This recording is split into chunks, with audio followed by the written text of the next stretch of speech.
Hello students, इस lecture में हम अपनी थर्ड यूनिट का कर्व के बारे में पढ़ेंगे कि हमारे पास जो कर्व है वो कर्व कितने टाइप से होते हैं, इनके कौन कौन से डिजाइनेशन होते हैं, किस किस बेसिस पे कैलकुलेशन होते हैं। तो ये सारी चीज़ें हम इस लेक्चर में पढ़ेंगे। तो सबसे पहले कर्व के बारे में समझते हैं, कर्व होता क्या है। तो बेसिकली जितने भी हमारे पास रोडवे होते हैं, हाईवेज होते हैं, हाईवेज में रेलवेज भी होंगे, तो उन सब की जो डिज़ाइन की जाती है, तो जो जब भी हमारे पास कोई भी मोड़ आता है, जब भी हमारे पास टर्न आते हैं, कि जब हम क्या करते हैं अपने रोडवेज पे या रेलवेज में क्या होते हैं, जब टर्न आते हैं तो वो टर्न की जो डिजाइनेशन होती है उसको क्या बोलते हैं, कर्व बोलते हैं। जो हमारे पाथ का डिस्ट्रक्शन होता है वो डिस्ट्रक्शन क्या कहलाता है, कर्व कहलाता है।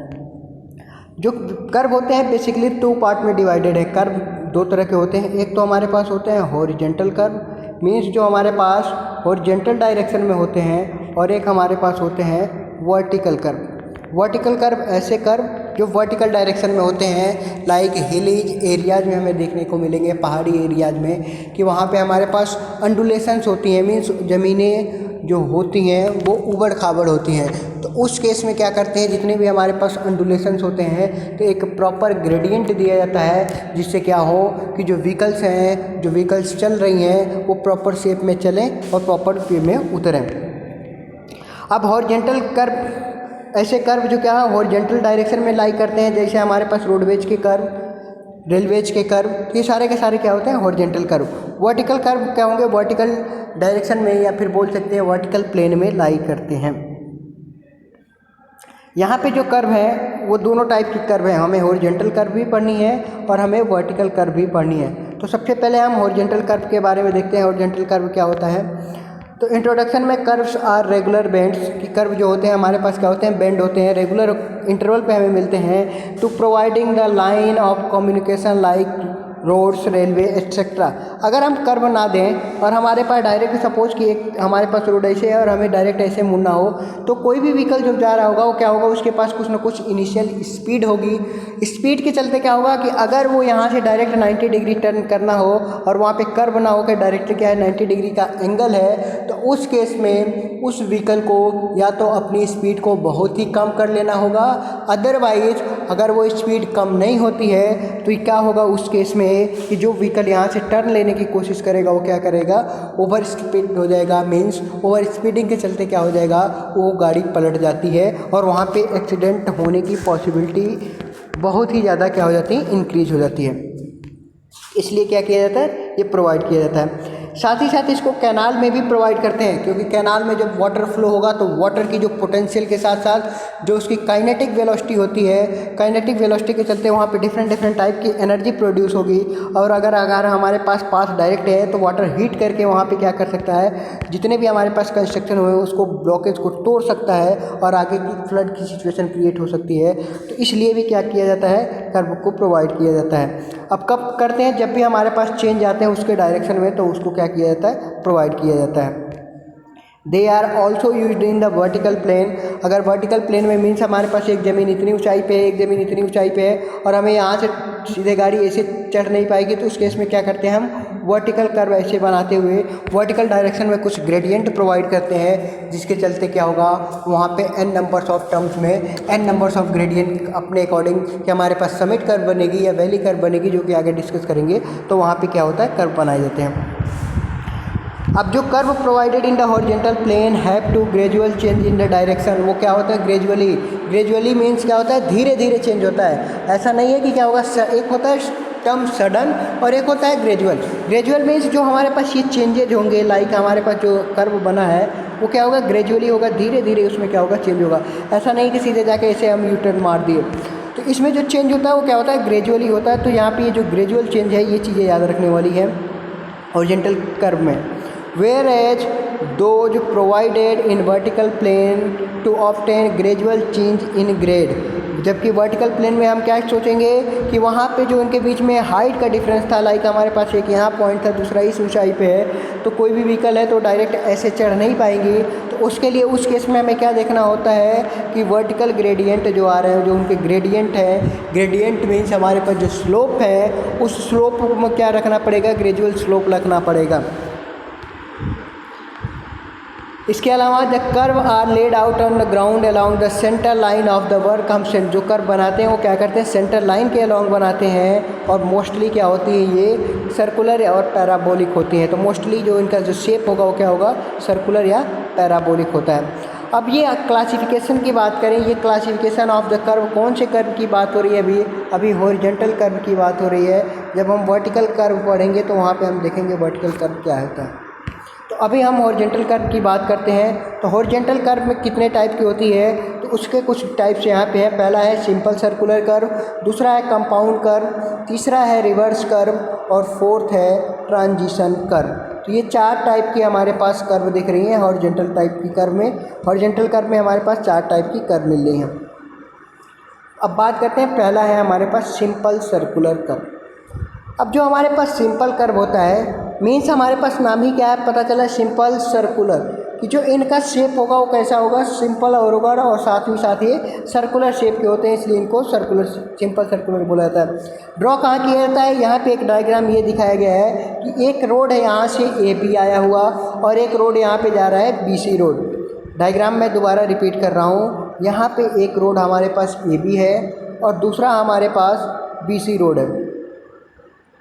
ये हमारे पास AB रोड हो गया, दूसरा हमारे पास क्या है, इधर से BC रोड जा रहा है। तो जहाँ पे ये दोनों रोड कट कर रहे हैं उस पॉइंट को बोलते हैं इंटरसेक्शन पॉइंट। ये चीज़ें समझ आ रही हैं। अब यहाँ पे कर्व प्रोवाइड करने की क्या नेसेसिटी आ गई, क्यों प्रोवाइड किया जा रहा है, तो सबसे पहली चीज़ कि कोई भी व्हीकल यहाँ से आके डायरेक्टली इसको टर्न लेने के लिए, तो उसको क्या महसूस होगा, जर्क महसूस होगा, झटके महसूस होंगे। तो उस जर्क को अवॉइड करने के लिए क्या किया जाएगा, यहीं से इसको स्मूथली कर्व बना के उसको क्या किया जाएगा, यहाँ तक पास कर दिया जाएगा।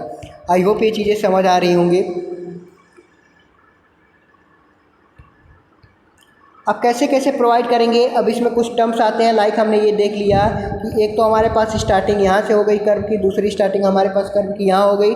जब हम कर्व का बात कर रहे हैं तो उस कर्व के बेसिस पे, तो इसमें हमारे पास कुछ एलिमेंट्स होंगे। एक तो हमारे पास ये रोड 1 है, ये हमारे पास R1 जिसको हम रोड 1 मानते हैं, ये हमारे पास R2, ये क्या है, रोड 2, मीन्स हमारे पास ये दूसरा रोड है और ये पहला रोड है। अब यहाँ पे कुछ हमारे पास कंसिस्ट होंगे, कुछ हमारे पास टर्मिनोलॉजी आएगी जब हम इसकी डिजाइनिंग पढ़ेंगे। तो simple circular curve consist of a single arc, यहाँ पे दिख रहा है कि हमारे पास सिर्फ एक ही आर्क होगा, इसीलिए इसको क्या बोलते हैं, सिंगल सर्कुलर कर्व बोलते हैं। कहाँ पे प्रोवाइड होते हैं, कनेक्टिंग टू स्टेट लाइन, यहाँ पे दो स्टेट रोड आते हैं, वहाँ पे इनको क्या किया गया है, प्रोवाइड किया जाता है। It has radius of A same magnitude, means हमारे पास क्या होगा, रेडियस जो होगा, इस रेडियस पे क्या होता है, कांस्टेंट होता है। यहाँ पे जो इस कर्व की रेडियस होगी वो रेडियस क्या होती है, कांस्टेंट होती है थ्रू आउट द कर्व। ये चीज़ें समझ आ गई। अब इसके कुछ कंपोनेंट के बारे में देख लेते हैं। लाइक हमारे पास एक यहाँ पे चीज़ है, जहाँ से कर्व स्टार्ट होता है उसको बोलते हैं PC। हमारे पास क्या होता है, पॉइंट ऑफ कमिटमेंट, मतलब हम क्या कर रहे हैं, यहीं से कमिट कर रहे हैं कि यहाँ से स्टार्ट होगा पॉइंट, और जहाँ पे जाके एंड हो जाएगा उसको बोलते हैं पॉइंट ऑफ टर्मिनोलॉजी। हमारे पास वहाँ पे जाके एंड हो गया, टर्मिनेट पॉइंट होता है, इसलिए उसको क्या बोलते हैं, पॉइंट ऑफ टर्मिनेशन। तो ये तो हमारे पास PT पता चल गया, PC पता चल गया। इसके अलावा जहाँ से यहाँ पे लिख रहा है T1 पॉइंट, जहाँ से ये कर्व स्टार्ट हो रहा है और जो हमारा इंटरसेक्शन पॉइंट था वहाँ तक की डिस्टेंस कैपिटल T से डिनोट की जाती है, और इसको बोला जाता है क्या, टेंजेंट लेंथ। समझ आ गई बातें। एक तो टेंजेंट इधर का होगा और एक टेंजेंट यहाँ से लेके जहाँ पे एंड हो रहा होगा उसका होगा। यहाँ पे दोनों रेडियस सेम है, तो इस केस में दोनों टेंजेंट क्या होगा, सेम होगा। पहले जो होगा इंटरसेक्शन पॉइंट से पहले उसको बोलते हैं बैकवर्ड टेंजेंट। ये जो हमारे पास पॉइंट आएगा यहाँ पे होगा बैकवर्ड टेंजेंट, ये होगा हमारे पास फॉरवर्ड टेंजेंट। टेंजेंट लेंथ पता चल गई। दूसरा होता है कॉर्ड लेंथ, जहाँ से ये कर्व स्टार्ट हुआ, जहाँ पे कर्व एंड हुआ, वहाँ तक की स्ट्रेट लाइन जो होगी वो क्या कहलाएगी, कॉर्ड लेंथ। इसको हम कैपिटल L से डिनोट करते हैं, कॉर्ड लेंथ। ये चीज़ें समझ आ गई।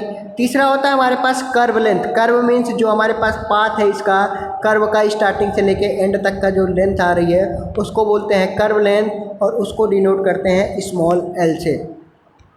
साथ ही साथ जितना हमारे पास ये लाइंस जो आ रही हैं, ये लाइन सीधी जा रही थी रोड, और ये लाइन यहाँ से मुड़ गई, तो जितना इनके बीच में मुड़ रहा है ये क्या कहलाता है, डेल्टा से डिनोट करते हैं, और उसको बोलते हैं क्या, डिफ्लेक्शन एंगल। तो ये हमारे पास क्या होता है, डिफ्लेक्शन एंगल होता है। तो ये इसके डिफरेंट डिफरेंट कंपोनेंट थे। दूसरा होता है हमारे पास कंपाउंड। कंपाउंड मीन्स क्या होता है, यहाँ पे 2 और मोर देन सिंपल कर्व होता है। मीन्स एक साथ हमारे पास एक से ज़्यादा जब कर्व आ जाती हैं तो उसको क्या बोलते हैं, कंपाउंड कर्व बोलते हैं। लाइक यहाँ पे दिख रहा है कि एक कर्व हमारे पास ये दिख रही है और दूसरी कर्व यहाँ पे दिख रही है। तो जहाँ पे एक से अधिक कर्व आ जाती है, या फिर हम ये बोल सकते हैं कि कंसिस्ट ऑफ 2 और मोर देन 2, हो सकता है कि 2 कर्व भी हैं, हो सकता है 2 से बहुत ज़्यादा कर्व भी हैं। तो ये दोनों, ये उस सिचुएशन में जो हमारे पास कर्व आती हैं उसको क्या बोलते हैं, कंपाउंड कर्व बोलते हैं। कंडीशन क्या है कि ये जो पहला कर्व की रेडियस R1 आ रही थी और दूसरे कर्व की जो रेडियस R2 है, ये कभी भी क्या होना चाहिए, सेम नहीं होने चाहिए। क्या होना चाहिए, डिफरेंट डिफरेंट रेडियाई होनी चाहिए। मीन्स उनकी जो रेडियस है वो क्या होनी चाहिए, अलग अलग होनी चाहिए। तो उसको क्या बोलते हैं, कंपाउंड कर्व बोलते हैं। इसमें भी वही सेम चीज़ें आती हैं। यहाँ से जो स्टार्टिंग पॉइंट होता है टेंजेंट होता है, यहाँ से जो पहली कॉर्ड होगी कॉर्ड लेंथ, यहाँ पे इसकी पहले दूसरी कॉर्ड लेंथ, यहाँ पे हमारे पास पहला लेंथ ऑफ कर्व, यहाँ पे दूसरा लेंथ ऑफ कर्व। यहाँ पे ये चीज़ें क्या हो जाएंगी, जितनी बार हमारे पास रेडियस आएगा उतने टर्म्स ये चीज़ें कैलकुलेट की जाएंगी। जैसे सिंपल सर्कुलर कर्व में एक लेंथ ऑफ कर्व आ रही थी तो यहाँ 2 आएंगी, अगर 2 है तो 3 है तो 3 आएंगी, n नंबर्स ऑफ कर्व है तो n बार आएंगे। ये चीज़ें समझ आ गई होंगी। थर्ड है हमारे पास रिवर्स कर्व। इसका यूज मोस्टली रेलवेज के केस में होता है, जंक्शन में, कि जहाँ पे हमारे पास एक पटरी यहाँ पे है, दूसरी पटरी यहाँ पे है। तो जब ये पटरी यहाँ से ट्रैक चेंज करके ऐसे जाएगी और यहाँ की पटरी ट्रैक चेंज करके यहाँ पे जाएगी, तो इधर दिख रहा होगा कि इधर का जो कर्व का शेप है वो इस शेप में है और यहाँ पे जाके ये कर्व ऐसे बन गया है। यहाँ पे भी दिख रहा होगा कि ये कर्व ऐसे है और आगे जाके ये कर्व कैसे हो जाएगा, ऐसे हो जाता है। तो ये जो कर्व की जो डायरेक्शन बदल रही है, ये डायरेक्शन को क्या बोलते हैं, रिवर्स कर्व। मीन्स यहाँ पे तो इसका रेडियस कहाँ पे लाई करेगा, अगर हम किसी एक कर्व की बात करें यहाँ पे इस डायग्राम को हटा के, तो कर्व कैसे दिख रहा था, यहाँ से तो ऐसे जा रहा था लेकिन आगे जाके ऐसे हो जा रहा था। तो यहाँ पे तो इसकी रेडियस इधर लाई कर रही है, लेकिन इस पॉइंट पे जाके रेडियस उसकी इधर लाई करेगी। तो यहाँ पे सेंटर इसका इधर होता है, एक सेंटर यहाँ होता है, एक रेडियस ये होती है, एक रेडियस ये होती है।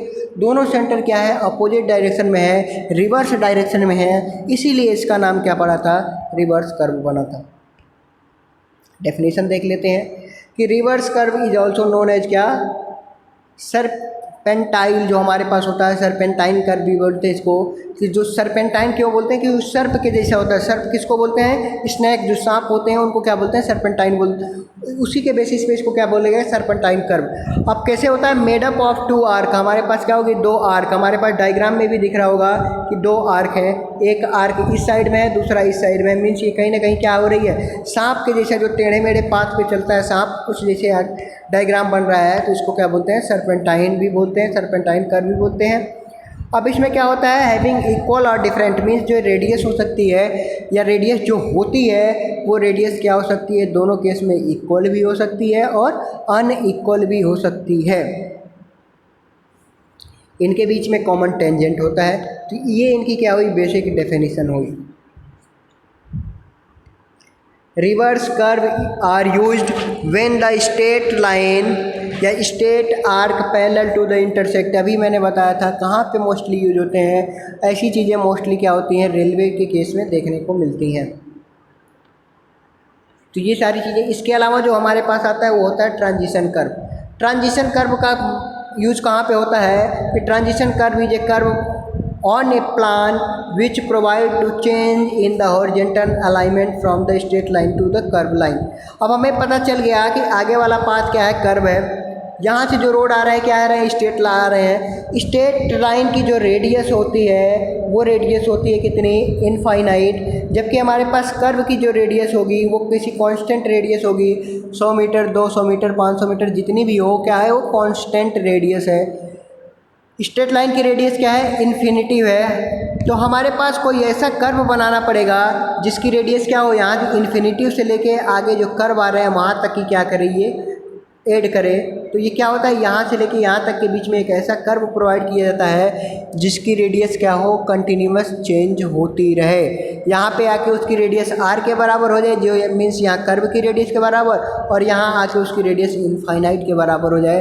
तो ऐसे ही रेडियस को, ऐसे कर्व को क्या बोलते हैं हम, ट्रांजिशन कर्व बोलते हैं। तो एक साइड में कहाँ जाएगा, ये हॉरिजॉन्टल अलाइनमेंट में, एक साइड कहाँ जाएगा, स्ट्रेट से लेके सर्कुलर कर्व तक क्या करेगा, वो ऐड करता रहेगा। एक साइड हमारे पास स्ट्रेट कर्व दिख रहा होगा, स्ट्रेट लाइन को ऐड ज्वाइन करेगा, और दूसरे साइड वो क्या करेगा, हमारे पास सर्कुलर कर्व को क्या करेगा, ज्वाइन करेगा। इसके डायग्राम कुछ यहाँ थे। इस डायग्राम को जब हम पढ़ेंगे, डिटेल स्टडी करेंगे, कि जब इसकी डिजाइनेशन करेंगे और इसका जब हम लेआउट करेंगे कि एक्चुअल में एक ग्राउंड पे कैसे ड्रॉ करते हैं, तो उस समय हम इसके कंपोनेंट के बारे में पढ़ेंगे। बेसिक कंपोनेंट सेम है। यहाँ से ये टेंजेंट लेंथ आएगी, यहाँ पे आर्क लेंथ आएगी, कर्व लेंथ आएगी, ये हमारे पास डिफ्लेक्शन एंगल है, यहाँ पे सेंट्रल एंगल आ रहा होगा। तो ये सारी की सारी चीज़ें हम कहाँ वहाँ पे पढ़ेंगे। बस ध्यान देने वाली रिमेंबर बात ये क्या है कि जो इसकी रेडियस होती है, कई बार ये हमारे पास एसएससी लेवल के क्वेश्चन में या फिर गेट में भी पूछ दिया जाता है, इसकी रेडियस कहाँ से कहाँ तक वेरी कर रही है। तो किसी कांस्टेंट रेडियस से लेके कहाँ तक वेरी कर रहा है, इन्फिनिटी तक इसकी रेडियस क्या हो रही है, चेंज कर रही है। अब जो नेक्स्ट पॉइंट है वो हमारे पास है कि डिजाइनेशन ऑफ कर्व, कि जो कर्व की डिज़ाइन की जाती है वो किस बेसिस पे की जाती है। तो डिजाइनेशन ऑफ कर्व हमारे पास दो मेथड होते हैं, उसके बेसिस पे की जाती है। पहला हमारे पास आइदर रेडियस के बेसिस पे किया जाएगा, या फिर जो हमारे पास सबटेंड एंगल होगा उसके बेसिस पे किया जाता है। दो चीज़ें क्लियर हो गई कि डिजाइनेशन ऑफ कर्व में be design either by radius और by angle subtended. Radius means सबको पता है कर्व की रेडियस, और एंगल सबटेंडेड मीन्स कितना एंगल वो हमारे पास सेंटर पे बन रहा है उस एंगल पे। अगर इसमें बात करें सेंटर बाय द कॉर्ड, ठीक है। अब इसमें देखते हैं एक curve is design by angle किस में होना चाहिए, degree, subtended at the centre by 30 metre chain. अब जो हमारे पास 30 मीटर चेन या टेप है, मीन्स अगर हमारे पास 30 मीटर की ये आर्क ड्रॉ की जाए और वो आर्क हमारे पास किसी भी सेंटर पे कितना एंगल ड्रॉ करेगा, वो एंगल हमारे पास क्या कहलाता है, this angle is called the degree of curve. वही हमारे पास क्या कहलाता है, डिग्री ऑफ कर्व। कैसे डिनोट करते हैं, कैपिटल डी से डिनोट करते हैं। क्या बोला अभी कि हम इसके रिलेशन देखेंगे अभी, लेकिन रिलेशन से पहले हम ये देख लें कि क्या बोला था, कि हमने ये बोला था कि ये जो हमारे पास डिग्री ऑफ कर्व क्या होगा कि एक चेन लेंथ कितना है, यहाँ पे 30 मीटर की चेन की बात कर रहे हैं, 100 फीट। तो जो हमारे पास 30 मीटर की चेन है, उस चेन का जो हमारे पास उस चेन द्वारा सेंटर पे कितना हमारे पास एंगल बन रहा है, वो एंगल क्या कहलाएगा, डिग्री ऑफ कर्व। कैसे निकलेगा, ये चीज़ें हम अभी डायग्राम के थ्रू देखते हैं। एंगल को हमने क्या किया, डी से डिनोट कर दिया, आर इसकी रेडियस हो गई, और हमारे पास जो एम एन पॉइंट है ये हमारे पास क्या हो गया, कॉर्ड लेंथ हो गया। पी हमारे पास है इस कॉर्ड का मिड पॉइंट है, तो ये एंगल कितना हो जाएगा, d/2, और ये एंगल हो जाएगा d/2। इतनी चीज़ें समझ आ गई। अब हम यहाँ पे सिंपल सा फॉर्मूला देखते हैं कि हमारे पास 10th में पढ़ा होगा या 9th में तो पढ़ा होगा कि जो हमारे पास होता है आर्क डिवाइड बाई रेडियस, किसके बराबर आता है, एंगल के बराबर आता है, पढ़ा है। तो वही फॉर्मूला यहाँ पे एज होगा। कौन कौन से हम डायग्राम में यहाँ पे देखते हैं, डायग्राम में OMP जो हमारे पास डायग्राम है, OMP मीन्स हमारे पास जो ये राइट एंगल ट्रायंगल दिख रहा है, इस राइट एंगल ट्रायंगल की बात करते हैं। इस राइट एंगल ट्रायंगल में OM किसके बराबर है, R के बराबर, नो डाउट। ये क्या है, रेडियस है, OM R के बराबर है। अब यहाँ पे जो है MP जो मिड पॉइंट था वो क्या होगा, अगर वो 30 हमारे पास हाफ ऑफ MN होगा, और हाफ ऑफ MN कितना होगा, 15 मीटर होगा। जो हमारे पास MN है उसका हाफ कितना होगा, ये टोटल हमारे पास कितना है, 30 मीटर का है, तो हाफ इसका कितना हो जाएगा, 15 मीटर। एंगल MOP जो होगा उस आधा हो जाएगा, हाफ का आधा, मीन्स टोटल एंगल D था। अब यहाँ पे जो एंगल हमारे पास इसे बना था, हमारे पास जो राइट एंगल ट्रायंगल बना था, ये ट्रायंगल कितना आ रहा था, d/2। अब साइन थीटा लगाया, साइन d/2, इसमें देखते हैं यहाँ पे हम एंगल कौन सा मान रहे हैं, थीटा ये है, तो बेस ये हो जाएगा। अब हमारे पास यहाँ से ये बेस हो जाएगा, ये परपेंडिकुलर हो जाएगा, ये हाइपोटेन्यूस हो जाएगा। तो साइन थीटा क्या होता है,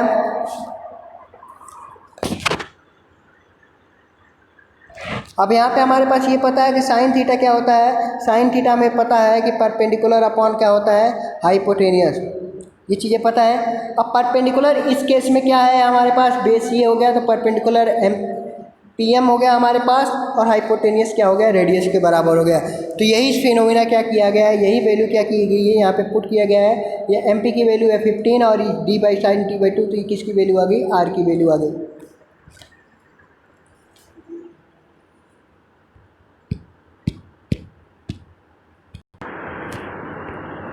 यहाँ से d/2 आई थी और यहाँ से sin d/2 की वैल्यू आ गई 15/r, तो r क्या हो गया 15/sin d/2। अब जो हमारे पास है but when d is small, जब हमारे पास d बहुत ही स्मॉल होगा तो sin d/2 किसके बराबर हो जाएगा। अगर हमारे पास ये पता होगा ना कि अगर theta is very very small means अगर अप्रॉक्सीमेट 0 डिग्री होता है तो हमारे पास साइन थीटा किसके बराबर आ जाता है, sine theta is approximate theta के बराबर आ जाता है। ये भी चीज़ें पढ़ा होगा मैथमेटिक्स में। तो यही फिनोमिना यहाँ पे यूज करके कि अगर हमारे पास d जब वेरी वेरी स्मॉल हो जाएगा तो उस केस में क्या होगा, जो d साइन d/2 है वो किसके बराबर हो जाएगा, d/2 के बराबर हो जाएगा रेडियन में। r की वैल्यू सेम आई थी साइन d/2 की, d/2 लिख दी और रेडियन के लिए हमने क्या किया, π/180 कर दिया, तो इसकी वैल्यू टोटल इतनी आ गई। जब हमने पाई की वैल्यू 22/7 रखा, जब हमारे पास पाई का मान पता है ना 22/7 होता है या 3.14, जब ये वैल्यू हमने पाई का जब यहाँ पे रखेंगे और π/180 और यहाँ पे 2 मल्टीप्लाई करेंगे तो इक्वेशन यहाँ हो जाएगा और इसको जब डिवाइड करेंगे तो फाइनल जो आंसर निकल के आता है वो आता है 1719/d, 1719/d। ये चीज़ें हमें याद रखनी है। रेडियस का फॉर्मूला क्या है, 1719 डिवाइड बाई डी किस में है, रेडियन में है। समझ में आ गई बातें। तो आज हमने ये डिस्कस किया। नेक्स्ट क्लास में हम इसके डिफरेंट टाइप्स के बारे में पढ़ेंगे कि हर एक टाइप की कर्व कैसे कैसे डिनोट करते हैं।